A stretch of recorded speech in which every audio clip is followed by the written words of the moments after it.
A Torá é um livro místico e que veio para Moshe entregue de uma forma plena no Monte Sinai.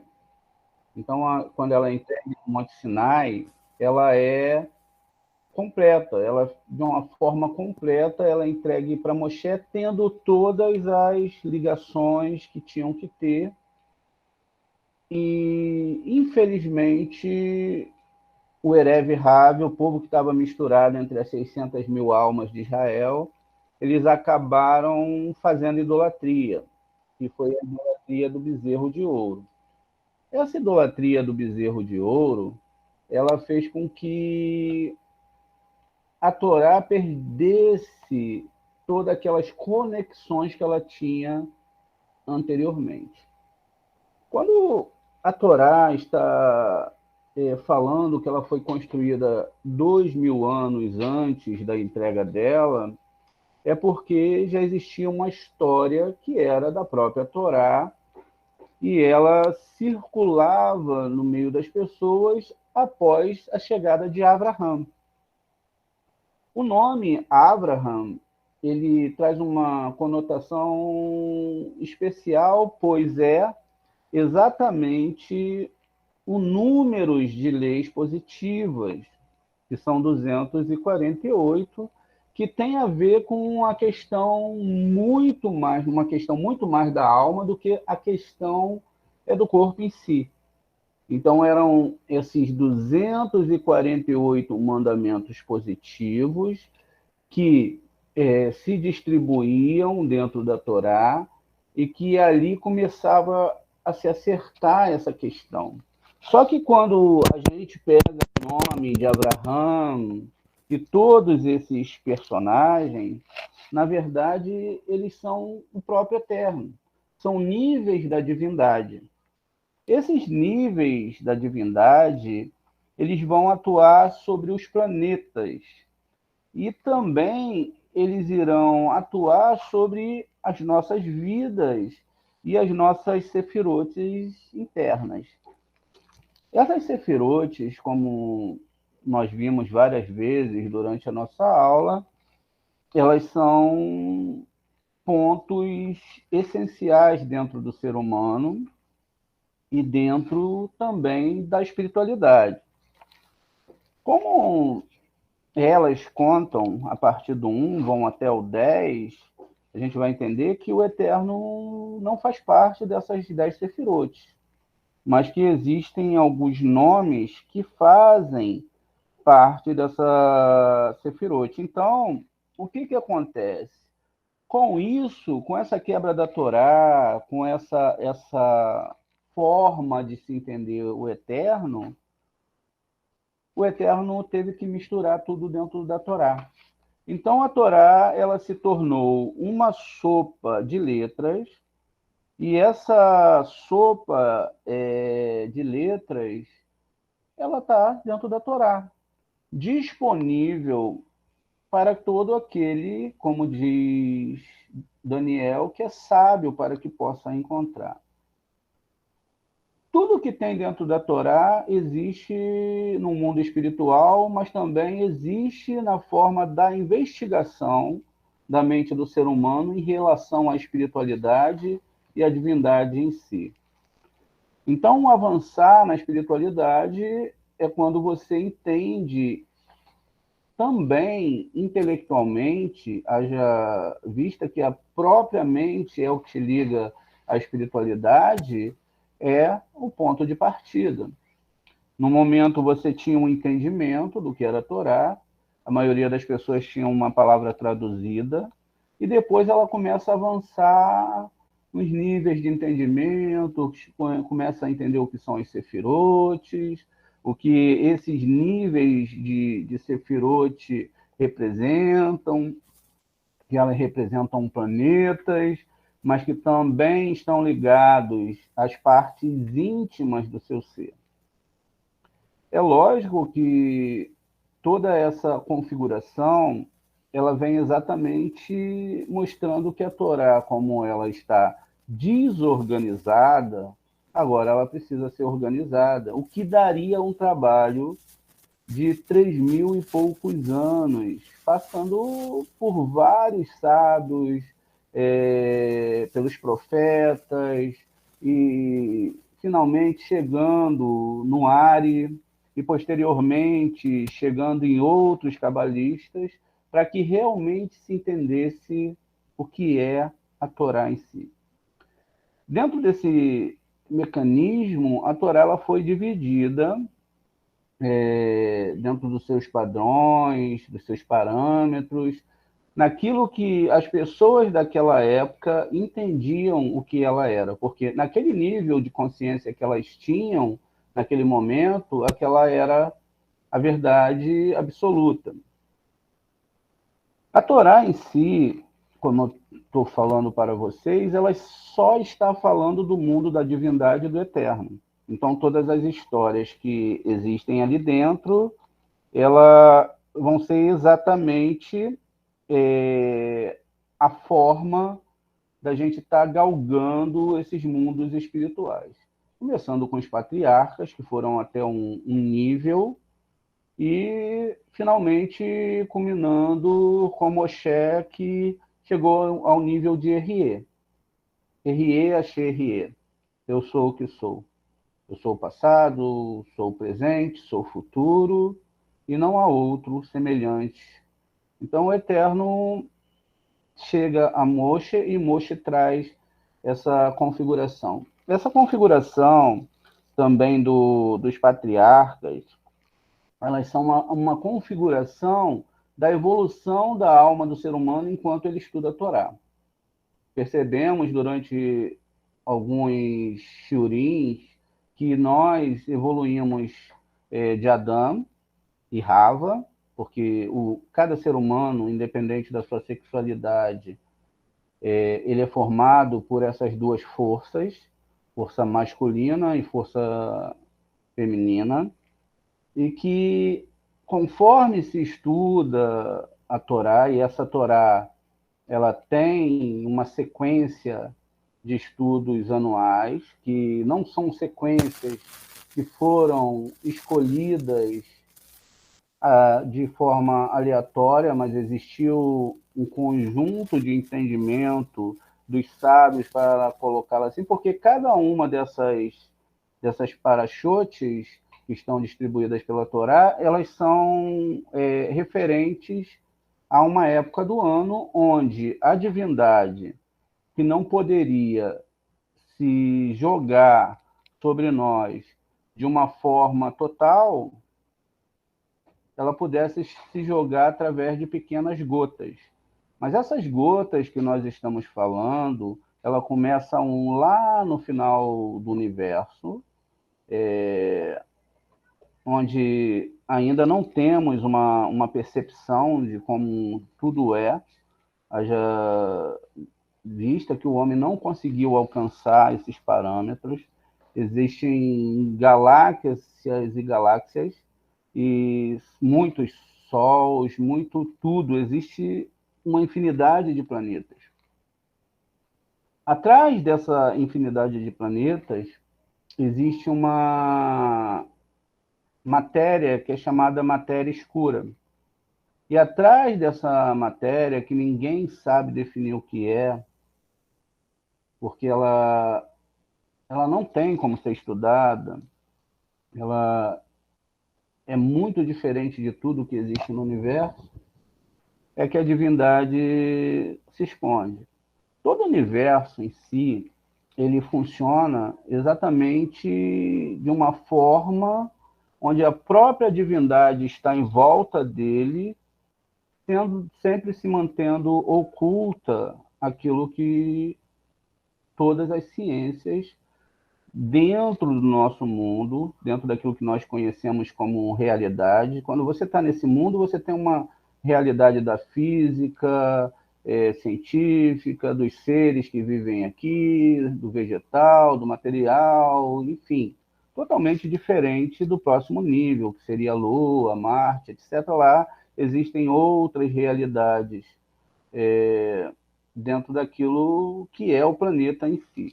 Nós podemos perceber todas as questões referentes à nossa realidade. Nessa nossa realidade, com as nossas ciências, com o nosso entendimento, que já avançou muito, a gente pode entender um todo.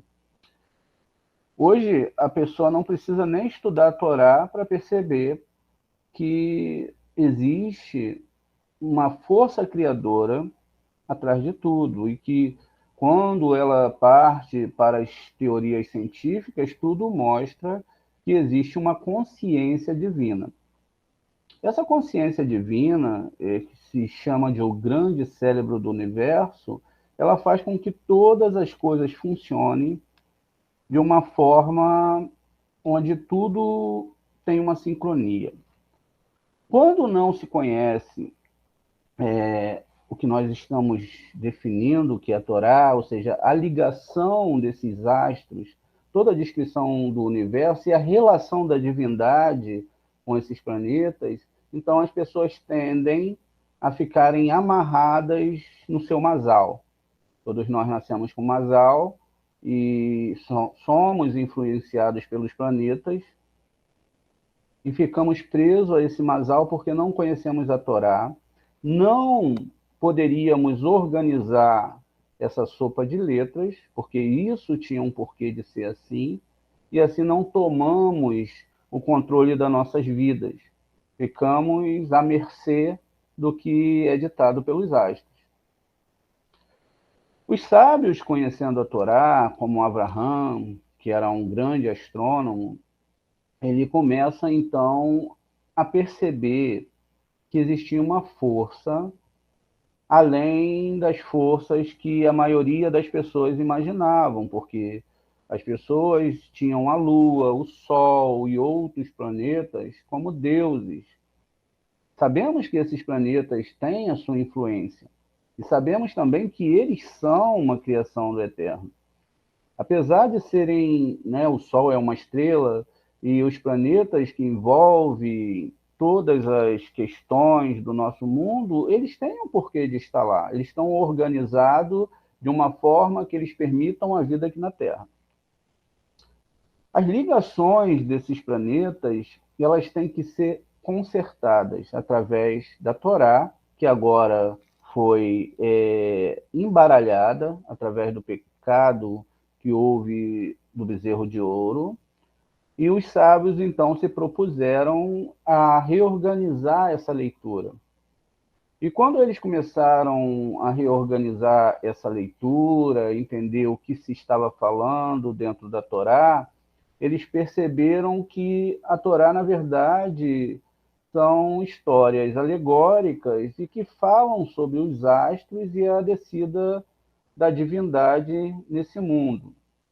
Isso mostra que, então, o papel deles agora era entender o porquê disso, o porquê de fazer as festas, que na verdade não são simples festas, não é algo que é organizado no momento e aí alguém decide fazer alguma festa, mas que era, na verdade, um momento especial onde a divindade passaria pelos canais dessas árvores sefiróticas e que elas trariam, então, uma força extra para que a pessoa pudesse avançar até o próximo grau.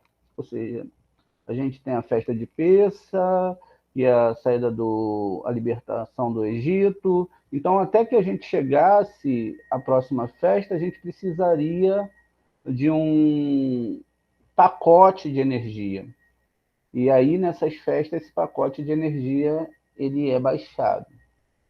Com o tempo, ficou dito entre os seres humanos que eles tinham que ter uma noite onde eles faziam uma festa e fariam certos ritos e tudo bem. Ali já adiantaria para que eles fizessem essa descida dessa energia. Na verdade, a Cabala ela não vê assim. Ela vê de uma forma diferente.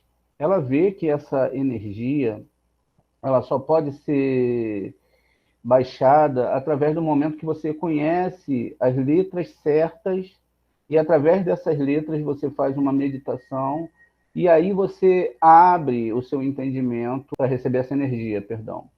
Quando você, então, percebe que você recebeu essa energia, isso não é de uma forma que você acha que recebeu, mas que você realmente recebeu, você tem, então, força para continuar seguindo a Torá até a próxima festa. E assim o Eterno quis fazer durante toda essa caminhada da alma. A alma é uma só, a alma que está em mim, a alma que está em você, a alma que estava em Adão é a mesma alma, e ela foi desfragmentada em vários Cris, que são cada ser humano, e através desses Cris eles têm uma responsabilidade com aquele fragmento de alma que faz parte de um todo. Com isso, então, as pessoas não percebem que elas precisam entender e aprender esses mecanismos meditativos e essas chaves espirituais que vão fazer com que elas possam trabalhar cada uma das suas midotes. Isso mostra que, diferente do que muitas pessoas falam, esses nomes eles estão codificados dentro da Torá. Então, cada reza que você vai fazer, cada reza que você vai colocar, cada reza que você vai intencionar, ela funciona em vários níveis espirituais. Você pode fazer uma reza do seu coração e ela pode alcançar os mundos espirituais e fazer a subida e chegar até o Eterno que está do outro lado do universo. E quando a gente fala na sua essência pura, naquilo que é muito simples e é muito real. Então, essa força que emana vida para todos os outros planetas, para todos os anjos, é o ponto de contato que você quer chegar. Como nós estamos no nível mais baixo dessa, dessa ascensão ao eterno, então a gente precisa realmente de um mecanismo para que a gente possa atravessar todos esses mundos espirituais. Na subida para esses mundos espirituais, existem outros seres espirituais. Existem seres espirituais positivos e negativos, cada um agindo conforme a vontade do Eterno. Ainda que o Eterno seja um todo e tudo, existem forças que se desprenderam dele e foram criadas por ele, e que são as forças negativas. Como o Eterno é todo bem, ele é bom, ele é inteiramente bom, então isso já era muito antigo, isso já estava criado. Essa luz de doação, que não é aquela questão que nós entendemos como luz, que veremos seres brilhando e etc. Não. A questão aqui é uma questão muito espiritual e muito dentro da psique em si. É a questão de você entender que as pessoas que estão aqui, elas sempre esperam ver algo nesse sentido, para que elas possam ter um tipo de manifestação de que acreditam num ser superior. Mas, na verdade, não é assim. O Eterno, ele criou cada ser humano como um Cri. Esse Cri, que é o ser humano, que é formado por sensores, e esses sensores ele faz com que o homem possa percepcionar tudo que está à sua volta, perceber o ambiente que o cerca. Então, ele também tem algo que pode fazer ele perceber a força divina. Haja vista que a força divina ela está escondida da maioria da visão humana, do corpo, da visão e etc., somos limitados dentro desses conceitos. Já sabemos que não podemos detectar todas as cores, não podemos ouvir todos os sons, não podemos ver um mundo microscópico, não podemos também, de uma certa forma, ver o macro no seu todo, mas podemos ver fragmentos dessa parte. Enfim, somos limitados e em certos momentos precisamos até de alguns aparelhos para poder perceber aquilo que nos envolve. Dentro dessa questão, a gente entende então porque muitas pessoas não acreditam em Deus. Elas não puderam ativar esses mecanismos da alma, porque enquanto o corpo está aqui, o nível mais baixo da alma está aqui, que é Nefesh, e vivemos dentro desse nível da alma, como animais, e então não podemos perceber as coisas que vêm de cima. Enquanto a nossa alma, a parte das nossas almas superiores estão acima, nós então percebemos que devemos trabalhar essa parte espiritual para podermos acessar esses mundos espirituais. O mundo espiritual ele é vasto. Sabemos que ele é formado de 70 mil mundos e que existem forças boas e forças negativas, todas elas a serviço do eterno. Enquanto nós aqui embaixo, que estamos no mundo onde é o mais baixo de todos, nós percebemos essa força de acordo com o nosso CRI, ou de acordo com a percepção que cada um pode ter e de armar isso dentro da sua alma através de um grande esforço, através de se estudar profundamente, buscar profundamente, até que a pessoa possa manter um contato com esses mundos espirituais. De contrapartida, como eu disse anteriormente, o mundo espiritual existia na total doação, porque só existia o Eterno. E o Eterno é todo bem, toda bondade, ele decidiu criar porque ele quis criar, e assim ele começou a se desenvolver através daquilo que usamos como Sefirote para explicação. Como ele não poderia ser injusto, a gente sempre fala que ele tirou uma parte circular da sua divindade para formar o universo. Dentro desse buraco, ele tira outra parte circular. Por quê? Porque ele não pode ser diferente em nada com outras pessoas, ele tem que ser justo. E por isso ele não tem um ângulo a mais aqui nem ali, mas sim sempre uma circunferência, que mostra que ele criou cada ser fazendo essa circunferência e tirando de dentro dele essa criação.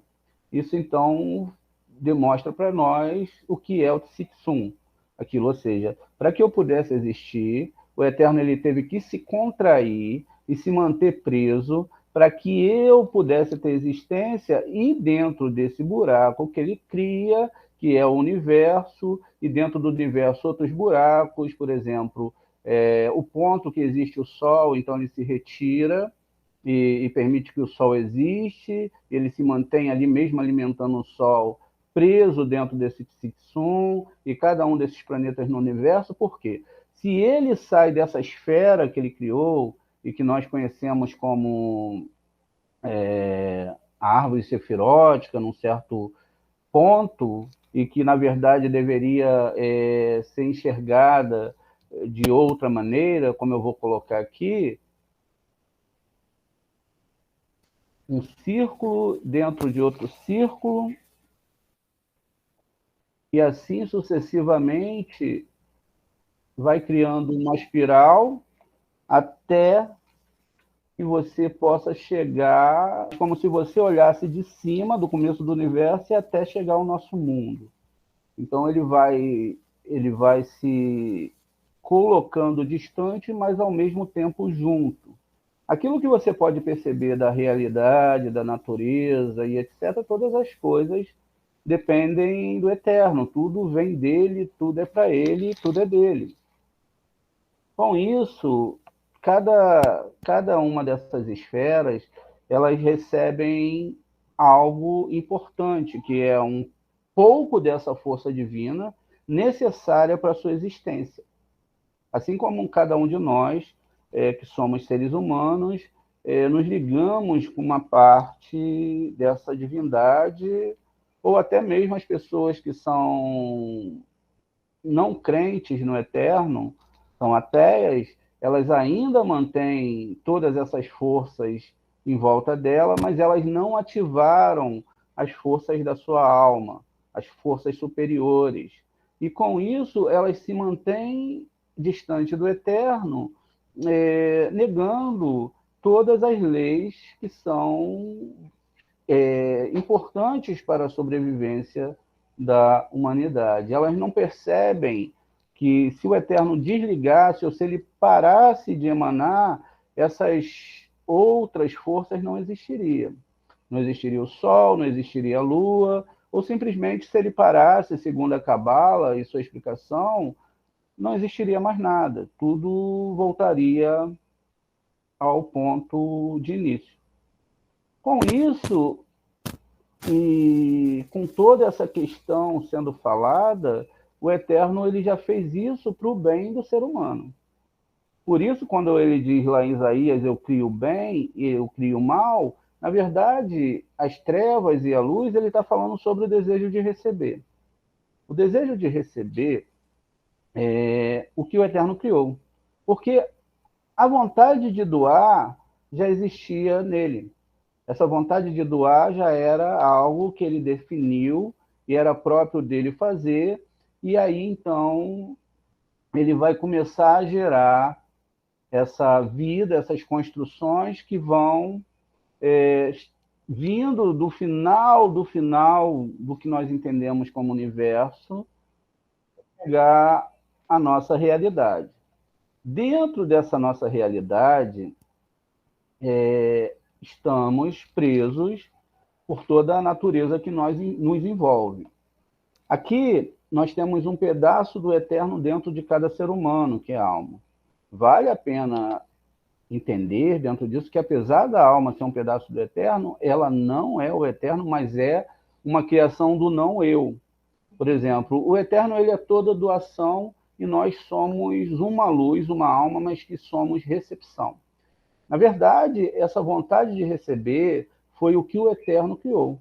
Porque se eu não tenho vontade de receber, eu não posso fazer nada nesse mundo, não posso construir nada, eu não tenho sonhos, eu não tenho desejos, eu não tenho vontades e etc. E o contrário disso é que quando essa vontade de receber ela fica capturada pelo corpo, então eu já não tenho a força de receber para doar, ou seja, de não receber só para mim mesmo. E aí deve-se entender que deve-se colocar que a questão de não receber para si mesmo não quer dizer receber para si mesmo, mas não só receber para si mesmo. Ou seja, que você agora principalmente um ponto espiritual, onde você recebe da divindade para dividir a divindade, para dividir esse conhecimento e todas as outras questões que são necessárias para que haja a união de todo ser humano em relação ao eterno. Com isso, então, o eterno que veio se desemborcando, ele vem caindo dos mundos superiores, ele não pode se manter como ele é, porque se ele se libertasse, o que aconteceria? Ele acabaria com tudo. Restaria apenas a vontade do Criador. Todas as coisas não seriam robôs ou seriam automáticos, assim como existe uma rotação na Terra, tudo isso já é colocado pelo Eterno. E faria com que nós fôssemos todos iguais, quando, na verdade, essa diferença intelectual, essa diferença nas cores, na biologia, nos povos, tudo isso foi agradável ao Eterno. Ele poderia fazer um povo só, com as mesmas características, mas a própria construção desse desejo de receber para si mesmo, essas diferenças que existem e que não existem no mundo espiritual, ela tinha que existir, porque assim ele poderia criar um ambiente certo para cada alma poder construir a sua história. Com isso, o que acontece? Com isso, nós entendemos que, a partir dessa pequena explicação, nós temos que trazer agora o Eterno de uma forma equilibrada para o nosso mundo. Quando nós vemos aqui o Shema, nós temos o Shema de Israel, Adonai Eloheinu, Adonai Errad, a gente vai ver sempre na nossa reza que existem duas letras que se destacam. Essas duas letras que se destacam são a letra Ain e a letra Dalet. E elas estão descritas aqui embaixo, né? Ou seja, o Ain, ele representa ali o significado da consciência de tudo que nós temos, enquanto o Dalit é o anagrama da manifestação, é uma chave importante que ocorre dentro da consciência divina, ou seja, do absoluto como consciência. Assim como essas forças e o Aleph, o Ain e o Dalet são descritos aqui no Shema de Israel, Adonai Eloheinu, Adonai Errad, todas as formas que vão falar do Eterno, por exemplo, Devarim, aqui no Devarim 4:35, nós sempre vamos ter essas duas letras envolvidas, tá vendo? Olha, então sempre vai estar aqui envolvido essa letra Ain e o Dalet. Por quê? Está ligado a Ein Sof, aquele que criou todas as coisas, aquele que manifestou todas as coisas e que alimenta todo o universo. Ele não precisa rezar, ele não precisa morrer, ele não precisa nascer, ele não precisa se expressar de outra forma que não seja a que ele já se expressa, mantendo toda a realidade viva, mas ele pode se expressar através de um nível menor até chegar ao nosso nível de consciência, se nós avançarmos com a nossa consciência para encontrar a consciência dele. Aqui também, Devarim 4:39, eu tenho a mesma frase, ó, Ain e o Ain Sof, o Ain e o Dalet. No Isaías 45:5, a mesma coisa, Ain, e aqui também a ligação. Tendo sempre no meio delas, você pode observar o Vav.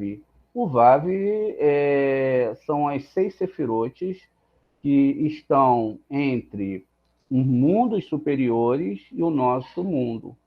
E essas sefirotes, elas estão também nos seres humanos. Então, a questão aqui do Ein Sof é que, dentro dessa consideração que nós discutimos, então a verdade aqui é que nós tínhamos que começar a resolver essa configuração em receber daquilo que o Eterno deseja doar, mas de uma forma que nós compartilhamos com o outro. Sempre o compartilhar, imitando o Eterno, é a fonte da sabedoria e de como você pode mudar a sua vida espiritual, a sua vida financeira, a sua vida sentimental, quando você começa a organizar todas essas sefirotes. Dentro desse trabalho, diferentemente do que muitas pessoas pensam, elas não são somente feitas pelos nossos esforços. Elas são feitas também por um construir da divindade dentro de nós. Por nós mesmos, nós não conseguiríamos avançar, nós ficaríamos estagnados naquela questão do que nós somos. E como as sefirotes, elas têm cada um nome, cada uma delas um nome divino, conforme nós vamos aprender um pouco mais para frente, ligadas a ela, assim como existem ligações de letras hebraicas ligadas a cada uma dessas sefirotes, a organização, tanto de uma forma lógica, como também de uma forma meditativa, reconhecendo essas forças espirituais, esses graus espirituais, para que nós possamos encontrar e ascender ao eterno. Geralmente, o Zohar descreve que essas forças e esses modos de atingir a divindade, ela funciona da seguinte forma. Primeiro tudo é um vapor. O vapor é algo que realmente você não consegue interagir muito com ele. Ele não está pronto a ser segurado por você, nem com o seu tato você consegue percebê-lo, né? A não ser a temperatura em si. E depois essa espiritualidade, ela vai se tornar em água. É lógico que tudo isso que nós estamos falando é metafórico. E finalmente ela se condensa e fica como um cubo de gelo. A água ela se transforma.